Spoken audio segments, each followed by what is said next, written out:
살아왔고 지금도 호흡하는 것이 주님의 은혜이고 새해를 살아가야 할 시간들도 주의 은혜가 우리에게 필요한 줄로 믿습니다. 때마다 시마다 베푸시는 하나님의 은혜가 새해를 맞는 우리 모두에게 임할 수 있기를 주님의 이름으로 축복합니다. 우리는 하나님의 전에서 2024년 갑진년, 갑지게 살으셨어요? 갑진년을 보내고 이제 또 하나님이 허락하시는 희망찬 새해 을사년 2025년을 맞이하였습니다. 시간의 주인이신 하나님께서 우리에게 또 새해라고 하는 귀중한 소중한 선물을 주셨습니다. 새해를 허락하신 하나님께 마음을 모아 모든 영광을 돌리고 싶습니다. 2025년 새해를 맞아 하나님께서 사도 요한을 통해서 주셨던 축복으로 우리 성산에 온 가족들을 축복하고 싶습니다. 사랑하는 자여, 내 영혼이 잘뛴같이 내 범사가 잘뛰고 강건하기를 내가 간구하노라. 할렐루야. 새해 여러분의 영혼이 잘 뛰시기를 바랍니다. 새해 여러분의 범사에 복이 임하기를 축복합니다. 새해 강건의 능력이 임할 수 있기를 축복합니다. 사랑하는 성도 여러분, 새해에는 소원이 있습니다. 개인적으로 간절히 바라기는 우리 모두가 하나님을 더 잘 경외하고 비둘기처럼 순결하고 을사년을 맞아 뱀처럼 지혜롭게 살아갈 수 있기를 주님의 이름으로 축복합니다. 하나님의 은혜로 우리 성도들이 새해에도 할 일들마다 30배, 60배, 100배의 열매를 맺기를 주님의 이름으로 축복합니다. 또 새해에는 하나님이 세워주신 가정의 가족들도 건강하고 화목하고 평안할 수 있기를 주님의 이름으로 축복합니다. 나아가 도우시는 하나님의 은혜로 우리 자녀들의 앞길이 형통하기를 바라며 날마다 달마다 감사와 간증이 이어질 수 있기를 주님의 이름으로 축복합니다. 2025년 새해에는 가정이 작은 교회가 되어 찬송과 말씀과 기도가 이어지므로 하나님께서 주시는 에덴의 기쁨이 날마다 샘솟기를 주님의 이름으로 축복합니다. 새해를 받았지만 우리 장로님 기도대로 우리의 형편과 나라의 모습은 암울하고 답답합니다. 마치 잔잔한 바다를 항해하다가 예기치 않은 큰 파도를 만나 침몰하고 있는 난파선과 같습니다. 어느 한 곳 평안한 곳이 없습니다. 정치는 지도자들의 갈등과 분열, 잘못된 판단으로 혼란한 가운데 있습니다.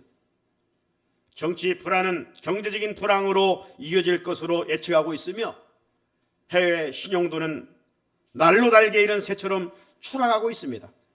여기를 봐도 저기를 봐도 답답한 상황입니다.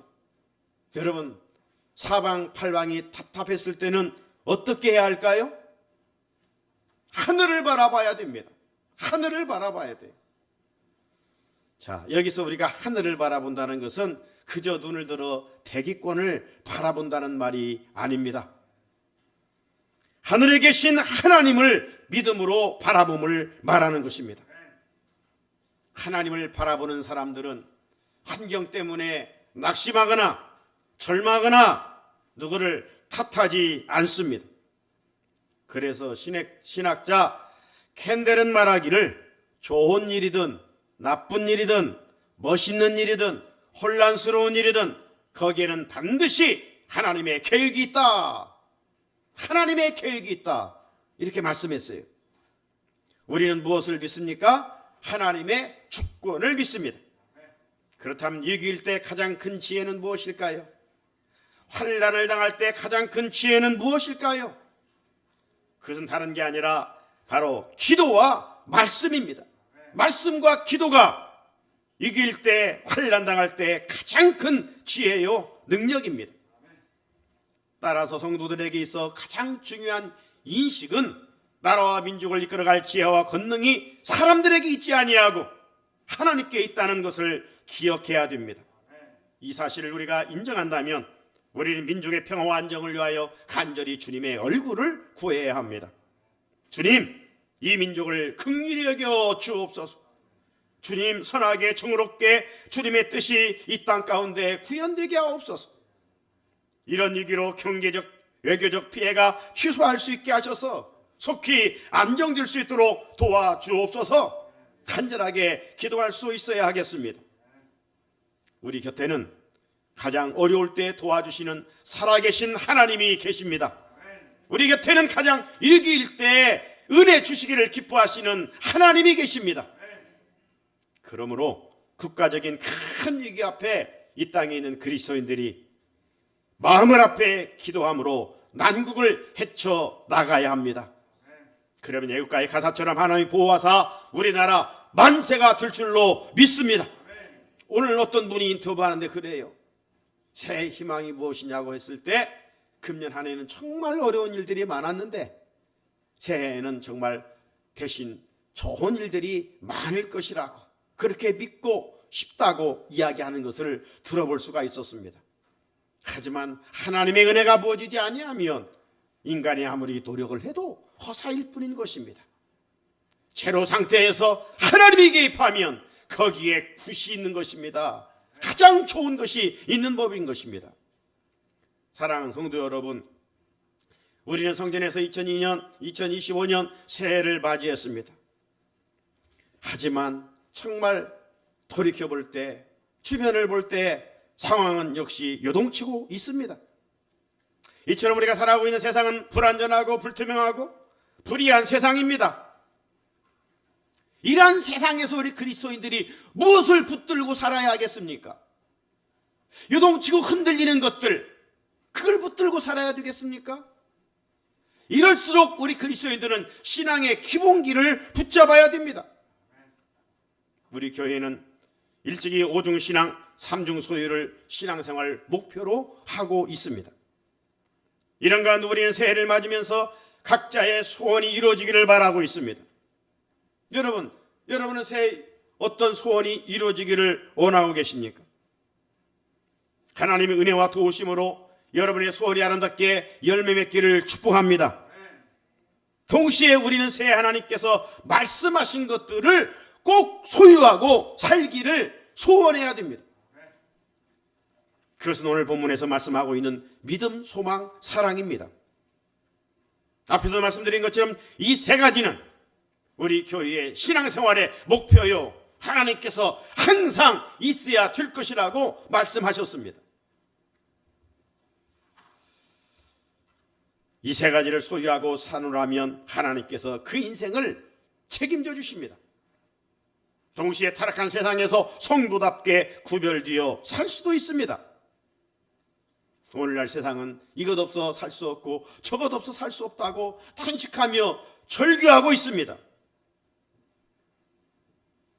탄식과 절망은 사람을 불행의 늪으로 끌어갑니다. 하지만 하나님의 말씀대로 나그네 인생길에 있어서 꼭 있어야 할 믿음과 소망과 사랑을 소유하고 사노라면 그 누구 부럽지 아니하고 하나님이 주시는 은혜와 축복을 누리며 살아갈 수가 있습니다. 그렇게 하나님은 우리들이 2025년 새해 반드시 있어야 할 믿음과 소망과 사랑에 부유한 자로 살기를 원하십니다. 새해 우리 각자의 소원을 앞세우기 전에 먼저 하나님께서 바라시는 소원을 붙들고 살기를 사모하며 결단해야 합니다. 그러면 살아계신 하나님이 앞서가시면서 놀라운 일을 행하실 것입니다. 때마다 시마다 도와주시며 함께 주실 줄로 믿습니다. 그러면 새해 항상 있을 것이 무엇이라고 오늘 성경 한 절은 말씀하고 있습니까? 첫째, 새해에는 믿음의 대장부로 살아가라. 따라합시다. 믿음의 대장부로 살자. 새해에 대해 소원도 있어요. 부모로서 자녀들에 대한 소원도 있어요. 부모의 입장에서 우리 자녀들이 어떤 삶을 살기를 원하십니까? 건강하기를 원하죠? 우리 자녀들이 한 일들도 잘 되기를 원하죠? 우리 자녀들이 어디를 가든지 인정, 칭찬, 사랑받기를 원하죠. 부모로서의 자녀들을 향한 귀한 소원입니다. 하지만 이런 소원들은 믿지 않는 세상의 부모들도 가지고 있습니다. 그렇다면 우리가 믿음의 부모로서 우리 자녀들을 향해서 어떤 소원을 가져야 하는가? 그건 다른 게 아니라 믿음의 대장부로 살기를 소원해야 돼. 믿음의 대장부, 믿음의 대를 이어가는 가문이 되기를 소원해야 된다 이 말이죠. 그러기 위해서는 부모들이 믿음의 본을 자녀들 앞에서 보여줄 수 있어야 합니다. 그렇게 산 사람이 한 사람이 있는데 다윗입니다. 다윗은 그 아들 솔로몬에게 어떤 소원과 유언을 남겼는가? 한마디로 말하면 믿음의 대장부로 살아갈 것을 소원했습니다. 열왕기상 2장 1절로 2절을 보면 다윗이 죽을 날이 임박하매 그의 아들 솔로몬에게 명령하여 이르되 내가 이제 세상 모든 사람이 가는 길로 가게 되었노니 너는 힘써 대장부가 되고, 여기 너는 힘써 대장부가 되라는 말은 믿음의 대장부로 살아가라는 것입니다. 그렇다면 믿음의 대장부로 산다는 것은 어떻게 사는 것을 말할까요? 하나님의 말씀을 붙들고 사는 것입니다. 그저 남자답게 당당하게 멋지게 살아가는 그런 유형적인 모습이 아니라 믿음의 대장부는 하나님의 말씀을 붙들고 사는 거예요.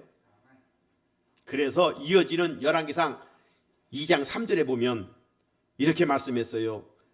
네 하나님 여호와의 명령을 지켜 그 길로 행하여 그 법률과 계명과 율례와 증거를 모세의 율법 기록된 대로 지키라.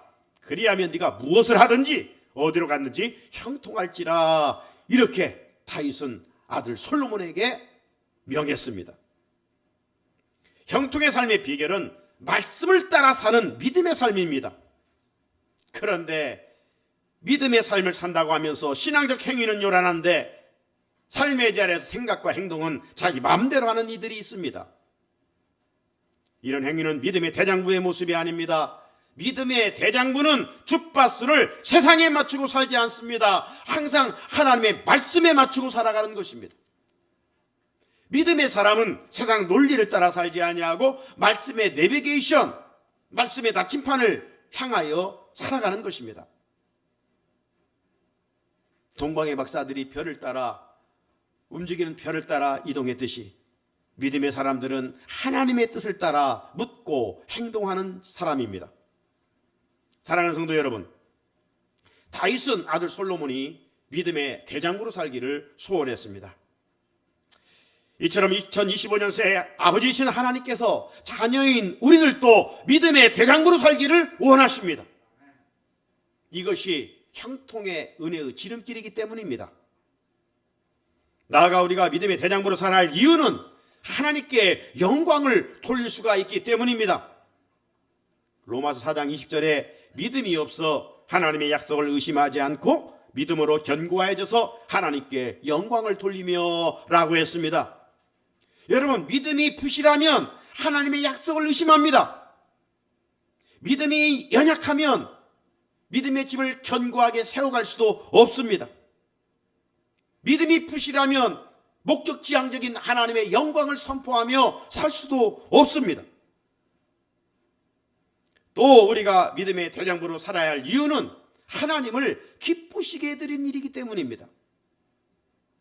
하나님께 충성하는 가운데 반드시 상 주시는 이심을 확실하게 믿을 수 있기 때문입니다.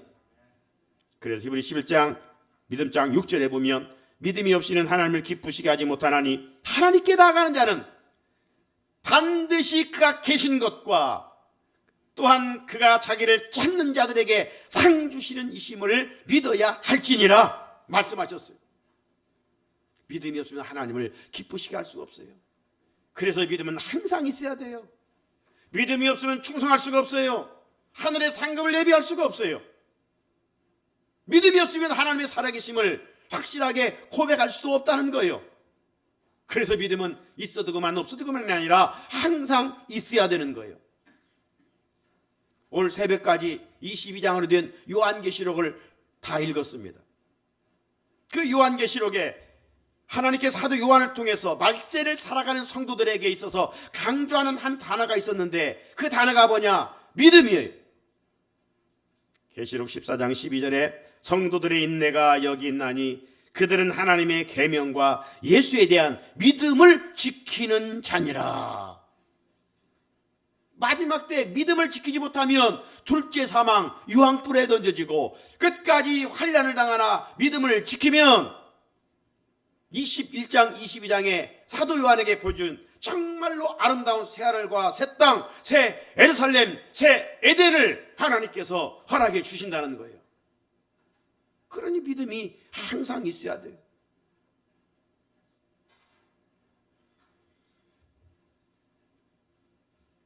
믿음이 항상 있어야 할 만큼 왜 중요한 것일까요? 다른 이유가 아니에요. 믿음으로 구원 얻기 때문입니다. 베드로전서 1장 9절에 믿음의 결국 곧 영혼의 구원을 받음이라. 요동치는 세상에 살고 있습니다. 불신의 세상에 살고 있습니다. 이런 상황 속에서 새해 하나님의 도우심과 형통의 은혜를 잊기를 원하거든 하나님 앞에서 믿음의 대장부로 살기를 축복합니다. 둘째는 새해에는 소망의 사람으로 살아가라는 것입니다. 외쳐봅시다. 소망의 사람이 되자. 하나님은 우리들이 소망의 사람으로 살기를 원하셔요. 왜 그러실까요? 우리가 사는 세상이 소망이 없기 때문입니다. 절망으로 가득 차 있기 때문입니다. 여러분, 세상이 소망으로 가득한다면 하나님께서 항상 있어야 할 것 중에 하나 소망이라고 말씀하지 아니하셨을 거예요. 하나님을 떠난 사람은 죄를 짓게 되고 죄의 영향은 참 소망을 단절하게 했습니다. 결국 소망 없는 인간은 죄 가운데 비참하게 살아갈 수밖에 없었습니다. 이것이 하나님을 떠난 인간의 현 주소예요. 죄는 영벌이요 저주요 파멸입니다. 죄의 그늘 안에 있는 자들에게는 참 소망이란 일도 없습니다. 세상에 보이는 것은 소망이 아니라고 말씀합니다. 세상의 사람들은 그것을 붙잡으려고 목말라 하고 있지만 그것은 신기루 같은 거예요.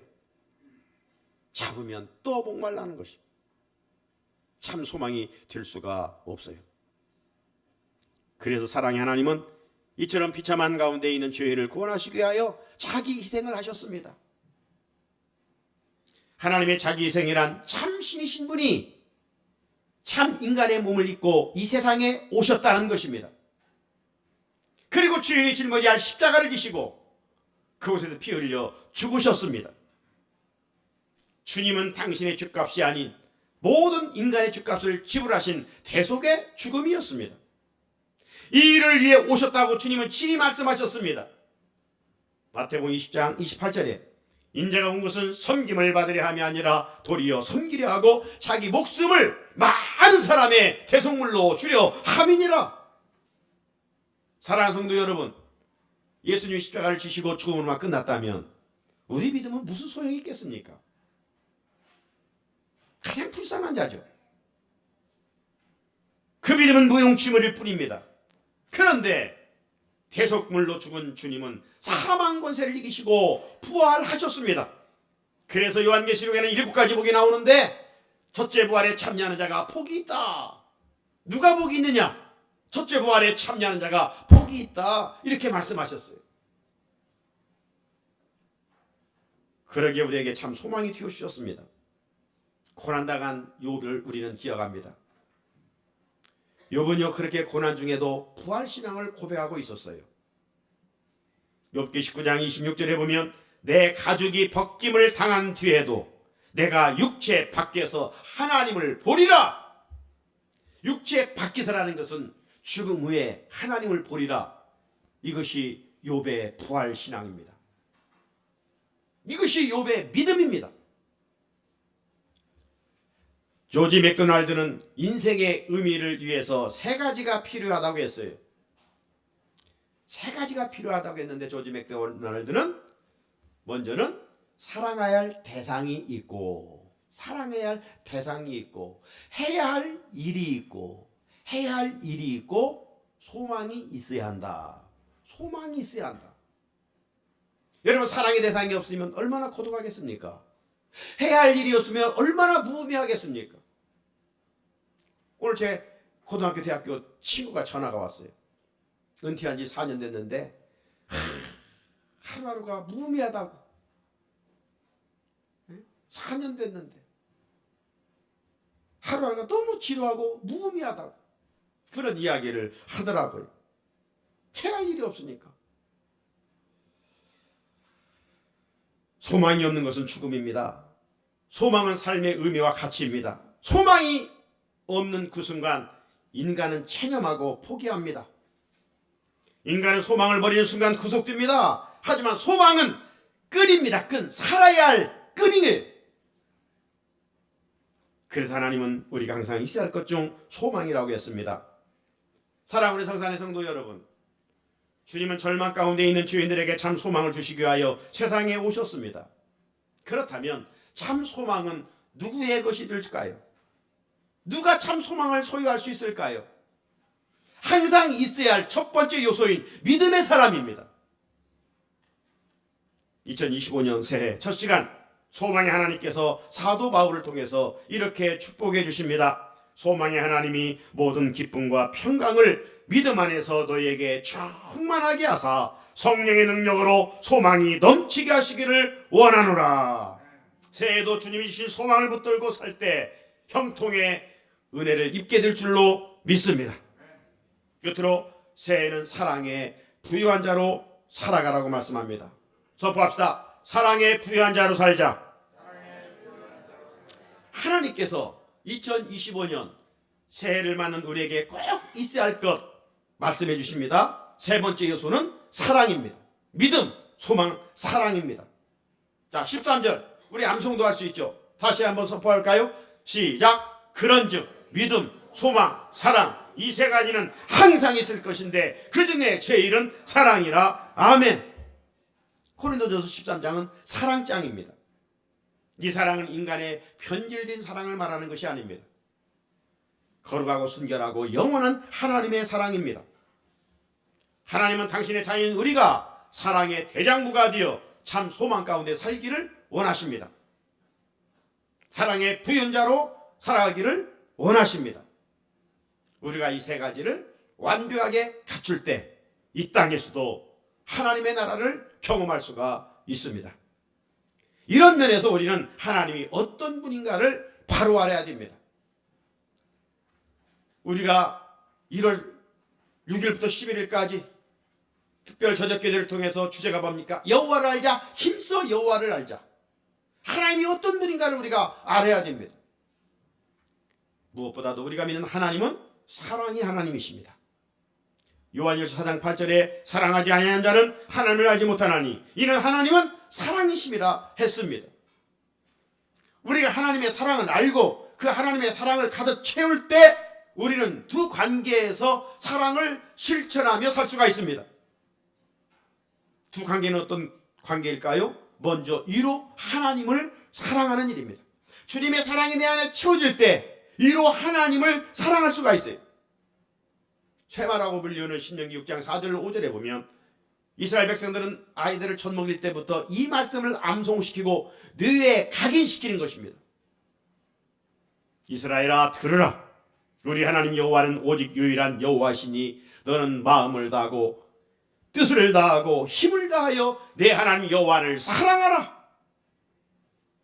히브리 아이들은 엄마의 젖을 먹으면서 이 말씀을 계속 들은 거예요. 쉐마는 들으라는 말이에요. 들으라는 말. 쉐마 이스라엘. 이스라엘아 들으라.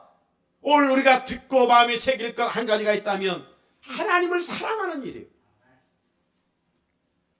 하나님을 사랑하는 자가 하나님의 사랑을 잊는다고 했습니다. 새해에는 작년보다 더 하나님을 사랑하는 일에 부유한 자로 살아갈 수 있기를 주의 이름으로 축복합니다. 또 하나는 이웃을 사랑하는 일입니다. 이웃을 사랑하는 일. 새해에는 가장 가까운 이웃, 가족들을 더 많이 사랑할 수 있기를 바랍니다. 그렇지 않으면 곧 후회합니다. 나아가 새해에는 큰 가정인 교회 공동체 안의 성도들을 더 많이 사랑할 수 있기를 바랍니다. 먼저 다가가 인사하고 먼저 손 내밀고 먼저 웃어주고 먼저 안부 묻고 먼저 또 기도해주고 먼저 사랑해 줍시다. 나아가 이웃의 불신자들의 영혼을 사랑하고 품고 기도할 수 있어야 합니다. 누가 이런 사랑을 흘러보낼 수가 있을까요? 주님의 사랑을 받고 그 사랑을 채운 자만이 할 수가 있습니다. 요한일서 4장 11절에 사랑하는 자들아 하나님이 이같이 우리를 사랑하셨은즉 우리도 서로 사랑하는 것이 마땅하도다. 세상에서 만나는 모든 사람에게 주님의 사랑으로 다가가야 합니다. 사랑의 실천이 성도의 거룩한 영향력이기 때문입니다. 로마서 13장 10절에는 사랑은 율법의 완성이라고 하셨습니다. 사랑하는 성도 여러분, 내가 믿음의 사람인 것을 무엇으로 증명할 수 있을까요? 내가 하늘의 참 소망을 가지고 살아간다고 하는 것을 무엇으로 드러낼 수 있을까요? 그것은 바로 사랑입니다. 수직적으로 하나님을 더 많이 사랑하고 수평적으로 이웃을 더 많이 사랑하는 일입니다. 그래서 하나님은 바울을 통해서 그런즉 믿음, 소망, 사랑 이 세 가지는 항상 있을 것인데 그 중에 제일은 사랑이라 말씀하셨습니다. 사랑하는 성산의 성도 여러분, 희망찬 2025년 새해가 밝았습니다. 하나님께서 새해를 우리 모두에게 선물로 주셨습니다. 새해 첫 시간 이 강단을 통해서 하나님께서 주신 말씀을 이 한 해 인생의 좌표로 삼고 매일 이 말씀을 묵상하고 살아가십시오. 임마누엘의 은총이 함께 할 것입니다. 말씀과 더불어 살 때 우리는 세상에서 죄와 더불어 먹고 마시지 않고 적당하게 타협하지 않고 하나님의 자녀답게 살고 거룩하게 살고 하나님이 주신 분복을 누리며 살고 매일매일 행복을 노래하며 살게 될 줄로 믿습니다. 2025년 새해 하나님께서 우리에게 바라시는 간절한 소원이 있습니다. 새해를 맞아 우리의 소원을 앞세우기 전에 하나님께서 2025년 새해 우리를 향한 소원이 있는데 믿음의 대장부로 살아라. 하늘의 소망으로 살아라. 진정한 하나님의 사랑을 채워 흘러 보내라 말씀하셨습니다. 우리가 하나님의 소원을 만족해야 하면 어떤 은혜가 주어질까요? 우리의 소원이 이루어져요. 여호와를 기뻐하면 우리의 소원이 이루어진다는 거예요. 시편 37편 4절입니다. 또 여호와를 기뻐하라. 그가 네 마음의 소원을 내게 이루어 주시리로다. 하나님의 소원을 이루어 드려 우리 모두 새해 각자의 소원이 아름답게 열매 맺기를 주님의 이름으로 축복합니다. 우리 같이 찬송 430장 부르시면서 새해 첫 애물 2절 부르면서